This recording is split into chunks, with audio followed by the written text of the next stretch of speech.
नमस्कार, मैं Chandan Kumar the classic cafe से। आज मैं आपको एक ऐसे व्यक्ति से मिलवाने वाला हूं जो पेशे से डॉक्टर हैं और फिलहाल कोविड से प्रभावित मरीजों का इलाज कर रहे हैं। हम सभी के मन में ऐसे बहुत सारे सवाल आते हैं कि कोविड से इफेक्ट होने के बाद हम क्या करें, क्या नहीं करें, क्या खाएं, क्या नहीं खाएं, किस तरह से अपना इलाज करवाएं। तो चलते हैं इन्हीं सारे सवालों का जवाब जानने के लिए डॉक्टर राकेश पाठक जी से। नमस्कार सर। नमस्कार। पहले तो बहुत सारा धन्यवाद कि आपने अपने बिजी शेड्यूल में से अपना समय निकाला और हमें दिया। सर, पहला क्वेश्चन बिना समय गवाए, कोरोना का फर्स्ट सिम्टम्स आने के बाद क्या क्या सावधानी रखा जाए? देखिए, कोरोना का पहला सिम्टम जो होता है सर्दी, खांसी, बुखार, जो नॉर्मल फ्लू का सिम्टम है, तो इनिशियली डिफरेंशिएट करना काफी मुश्किल होता है कि जो सर्दी, खांसी और बुखार है पेशेंट को, ये कोरोना का वजह से है या नॉर्मल फ्लू है। क्योंकि आजकल ट्रेंड कोरोना का ही ज्यादा चल रहा है, तो हर सर्दी, खांसी, बुखार वाले पेशेंट को इनिशियल कोरोना मान के ही चलते हैं। और ऐसे पेशेंट जिनको इस तरह के सिम्टम स्टार्ट हो रहे हैं, तो पहला तो घर में अपने आप को थोड़ा सा आइसोलेट कर लें, अपना टेस्ट करा लें अगर पॉसिबल हो तो, और रिपोर्ट आने के बाद वो आगे की चीजें देखी जाती हैं।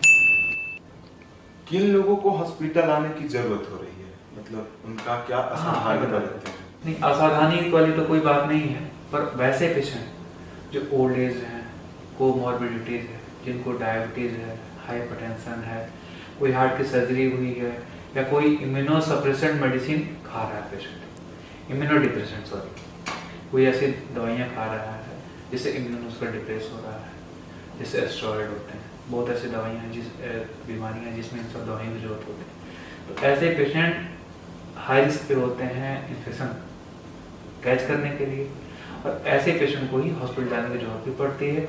और कोई ऐसी बात नहीं है कि कोई असावधानी करता है तो उसको हॉस्पिटल जाने का। हाँ, ऐसा जरूर है कि आपको इस तरह के सिम्टम अगर आने स्टार्ट होते हैं तो आपका अपने फैमिली डॉक्टर जो है आप जिनको दिखलाते हैं उनके टच में रहिए। अगर आपके पास पॉसिबिलिटी है कि यहाँ ऑक्सीजन पल्स ऑक्सीमीटर है तो अपना ऑक्सीजन चेक करते रहिए। अगर ऑक्सीजन कम होता है तो ऐसे में आपको हॉस्पिटल जाने की जरूरत पड़ सकती है।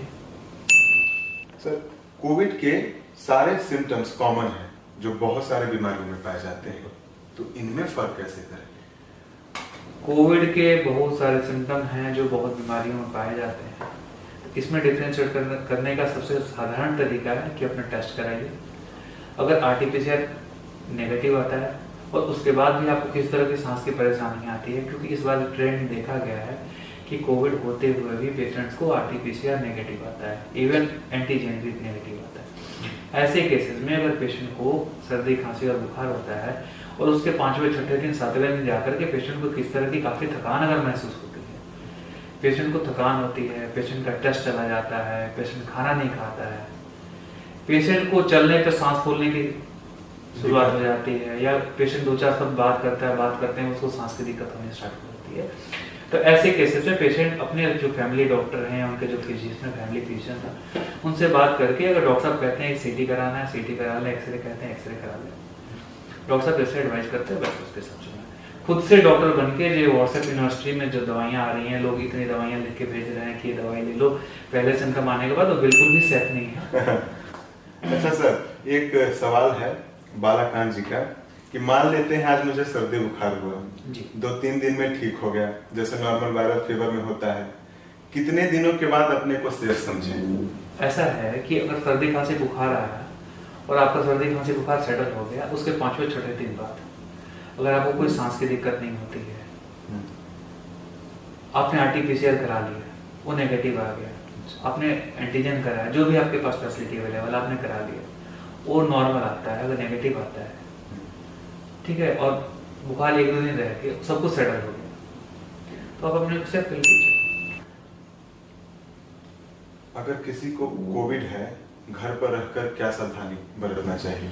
अगर किसी भी मरीज को कोविड है, कोविड के 2 तरीके के केसेस सामने आ रहे हैं, एक सिम्टोमेटिक है, एक एसिम्टोमेटिक है। बहुत ऐसे पेशेंट्स होते हैं जिनका इम्यून काफी अच्छा है, हेल्दी लाइफस्टाइल जीते हैं, उनको केवल सर्दी, खांसी, बुखार आके रह जाता है, बाकी सारी चीजें आगे के सिम्टम, सांस की दिक्कतें या निमोनिया जो है डेवलप नहीं होता। ऐसे केसेस घर में सेटल हो जाते हैं जो अच्छी डाइट ले, अच्छी एक्सरसाइजेस करें, ब्रीदिंग एक्सरसाइजेस करें, लेकिन अपने किसी डॉक्टर के संपर्क में रह के ही करें। आजकल तो बड़ी फैसिलिटी है, ऑनलाइन अपने डॉक्टर से कंसल्ट कर सकते हैं। अब तो पल्स ऑक्सीमीटर भी आराम से मिलने लगा है मार्केट में।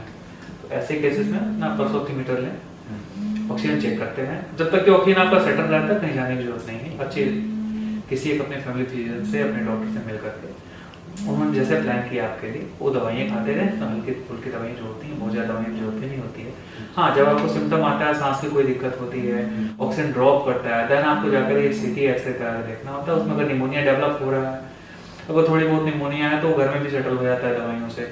लेकिन आपको ऑक्सीजन अगर का लेवल अगर मान लीजिए कि 90 से कम आने लगा, ऐसे केसेस में आपको ऑक्सीजन की जरूरत पड़ेगी।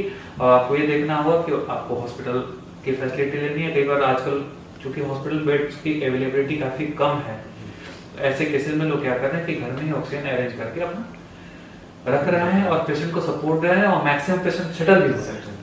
हाँ सर, क्योंकि मैं देख रहा हूँ यहाँ पर जितने भी पेशेंट आ रहे हैं उनको जरूरत नहीं पड़ रही है ऑक्सीजन की। तो ये आप किस तरह मैनेज कर रहे हैं? नहीं, एक्चुअली यहाँ पे ऐसा है ना कि पेशेंट किसी को भी इनिशियल सिम्टम के साथ पेशेंट हमारे यहाँ जाते हैं। अच्छा। मैक्सिमम पेशेंट तो हम लोग करते क्या है कि दवाइयाँ स्टार्ट तो कर देते हैं ऑन सिम्टम बेसिस। पेशेंट को हमने एडवाइस कर दिया कि आप जाकर के कोविड टेस्ट करा लीजिए। इन बिटवीन पेशेंट को किस तरह सांस की दिक्कत होती है तो बेस्ट है कि आप एक्सरे करा लीजिए। और एक्सरे में निमोनिया है तो आपको इनिशियली उसी टाइम से अब ट्रीट करना स्टार्ट कर दीजिए। बेसिकली हल्की सी एंटीबायोटिक होती है, जो इजिथ्राल हो गया, डॉक्सीसाइक्लिन्स हो गया।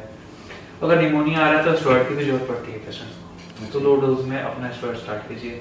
डायबिटीज वाले पेशेंट थोड़े ज़्यादा हाई रिस्क में होते हैं, क्योंकि एक तो डायबिटीज वाले पेशेंट को इन्फेक्शन के चांसेस ज़्यादा रहते हैं, उनका निमोनिया भी स्प्रेड बड़े फास्ट तरीके से होता है।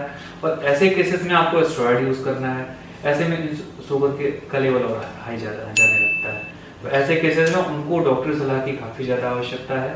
अपने फैमिली फिजिशियन से मिल करके उनसे शुगर कंट्रोल करने का एक प्रॉपर प्लान बनाना होता है।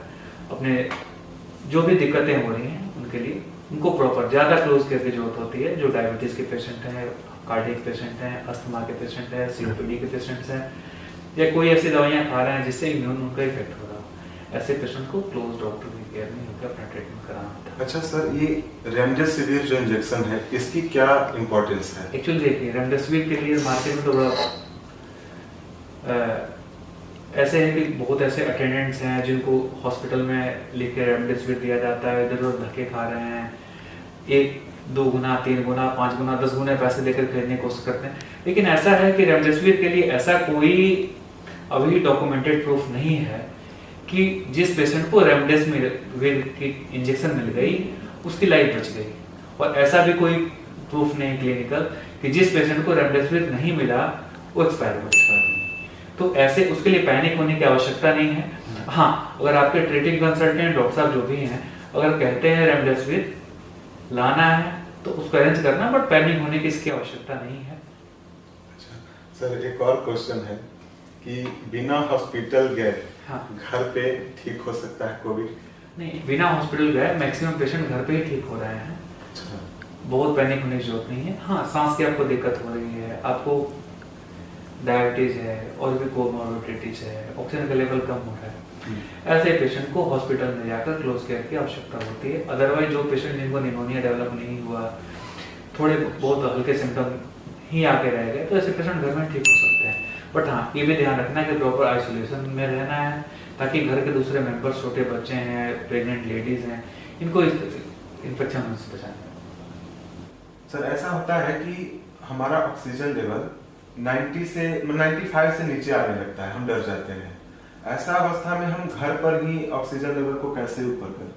नहीं, एक्चुअली ऐसा है कि ऑक्सीजन का लेवल अगर आपका डाउन जा रहा है, कोई भी कोविड का पेशेंट है, इट मीन्स कि पेशेंट को निमोनिया डेवलप हो रहा है। और जैसे जैसे ऑक्सीजन का लेवल डाउन जा रहा है, इसका मतलब है कि निमोनिया का लेवल बढ़ते जा रहा है। अच्छा। जो आजकल सिटी स्कोरिंग हम लोग HRCT टेस्ट कराते हैं उसमें पता चलता है, बट ऐसे भी बिना स्कोर कराए, बिना CT कराए एक आइडिया तो लग जाता है कि पेशेंट का अगर ऑक्सीजन का लेवल डाउन जा रहा है, इट मीन्स कि पेशेंट का निमोनिया डेवलप ज़्यादा हो रहा है। इसमें सावधानी रखने की बहुत ही आवश्यकता है। ऐसे केसेस में एक ऑक्सीजन का बैकअप तो रखना ही चाहिए। अच्छा। अगर ऑक्सीजन का बैकअप नहीं है, नियर बाई आप हॉस्पिटल में बात कर लें। आजकल तो कॉन्सेंट्रेटर्स भी आ गए हैं घर में, जो कि इजीली अवेलेबल है, किराए पे मिल जाता है, खरीदने पे मिल जाता है। बट बेसिकली देखना ये होता है कि ऑक्सीजन का लेवल कहाँ तक पहुँचा और कब ऑक्सीजन लेने की आवश्यकता है पेशेंट। अच्छा।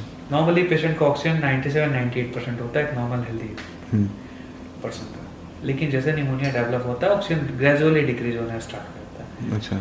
एक लेवल इतना होता है कि पेशेंट बिना ऑक्सीजन के लगाए ही कंफर्टेबली रहता है। 90% से ज़्यादा ऑक्सीजन अगर पेशेंट को रूम एयर में है बिना कोई सपोर्ट के, तो उसको ऑक्सीजन की आवश्यकता नहीं है। लेकिन जब एक 90 से नीचे जब पेशेंट का ऑक्सीजन लेवल जाना स्टार्ट होता है, तब थोड़ी सावधानी बरतने की जरूरत होती है, तब ऑक्सीजन सपोर्ट के उनके लिए जो इनका 90 से 93, 94 तक रेगुलर है और उनको कभी कभी घबराहट होने लगती है। हाँ, ऐसे पेशेंट होते हैं जो जिनका नॉर्मली जो रेस्ट में बैठे हुए हैं, आराम से कोई काम नहीं कर रहे हैं, ऐसे में सिचुएशन 93, 94 आता है।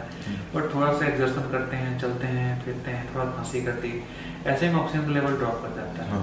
तो ऐसे पेशेंट्स को थोड़ा एक प्रोन पोजीशन में लेट करके, जो पेट के बल लेटते हैं, ऐसे पोजीशन में ऑक्सीजन का लेवल देखा गया है कि 1 या 2% या 3% तक बढ़ जाता है। तो इतना है कि अगर किसी पेशेंट का 88% तक ऑक्सीजन जा रहा है तो प्रोन पोजीशन में लेटता है तो 90-91% तक आ जाता है, लेकिन फिर भी ऑक्सीजन की जरूरत तो पड़ती है।